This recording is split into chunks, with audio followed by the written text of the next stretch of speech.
This is lesson 13. Before we move forward with the conversation, last time we talked about all the tenses. And there is a couple of things that we need to clarify. For instance, when we look at the future, we said that the marker is pral. No doubt about that. And va. We have pral and va can become a or ava, depending on the phonetics. Now, sometimes some people use this marker as well for future. For instance, when you ask somebody, when are you going to do that? Qu'il est ou pral fait ça? And the person is going to respond, n'a fait ça demain.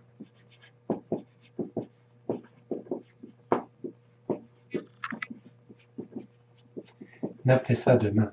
Ou à 4 heures. N'a fait ça demain à 4 heures. So ça veut dire, when we have something in the short future with an hour, or we know that it's going to happen the day after, etc., with some accuracy here, sometimes they use nap, up, this marker, which is in fact for the progressive. This is the progressive form, right? So sometimes that's why on this here, so we have pral, we have va, we saw the distinction, the difference in the last lesson, lesson 12. So now we have up as well. Now look at this here. This is very confusing with that.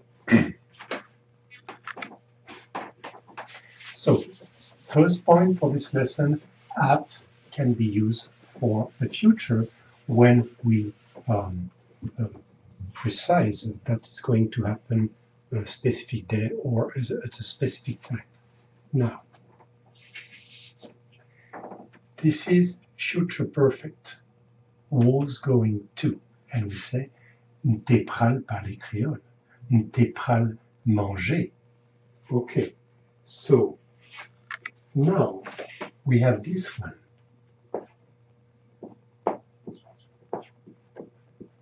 What is that?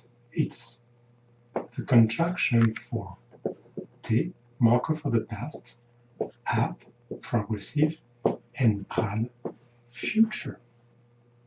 We have three markers here all together, and it becomes ta pral, which is different from ta pral, marker for the conditional and marker for the future. So here we have past conditional, où ta pral would have, right? And here we have the futur antérieur, future perfect, the progressive form.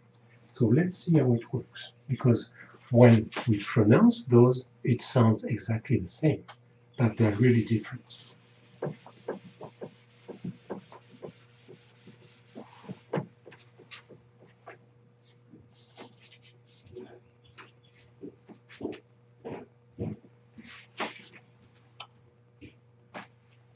So let's take an example. I want to say, for instance, I was going to visit you at the hospital. So I was going to. Was going to. So, moi,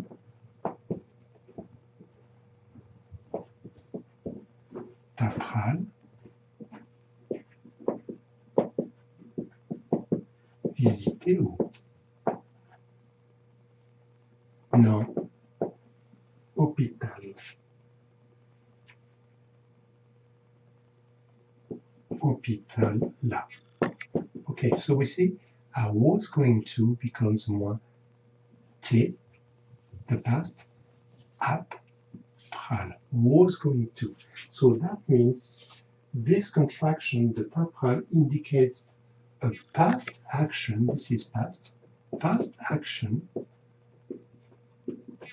that was going to take place in the future. I was going to visit you. Moi, t'as pral visité où dans l'hôpital là? Past action that was going to take place in the future. So for and moi, t'as pral manger. I was going to eat, but he came. Main, il t'est venu et nous t'est allé somewhere. So, past action that was going to happen in the future. That's what we call it futur antérieur, future perfect. Now, the other one, the other type, well, it's conditional. So this is very different.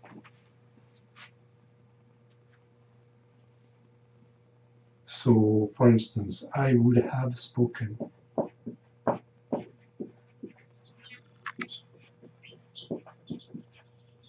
to you. Well, moi, t'as parlé avec sous bagay ça. I would have spoken to you about this thing. Moi, t'as parlé avec sous bagay ça. So, this is two things today, really short, really quick. First of all, future, we have three situations. Pral, okay, this is short. And when you don't know, this is the one to be used. Pral, va, well, we don't know. It's like a prophecy without any, we don't know exactly. That will happen. We don't know when. And up, m'a fait ça demain à 4 heures. I'm going to do that tomorrow, for sure. So we can use up, which is the marker for the progressive form. Now, future perfect. Think about a past action that was going to occur, take place in the future. Future antérieur. And then the conditional with the pral. The past conditional you would have. Okay, so then the next one, now that we have all the tenses together, we'll come up with sentences and try to mix all these tenses all together.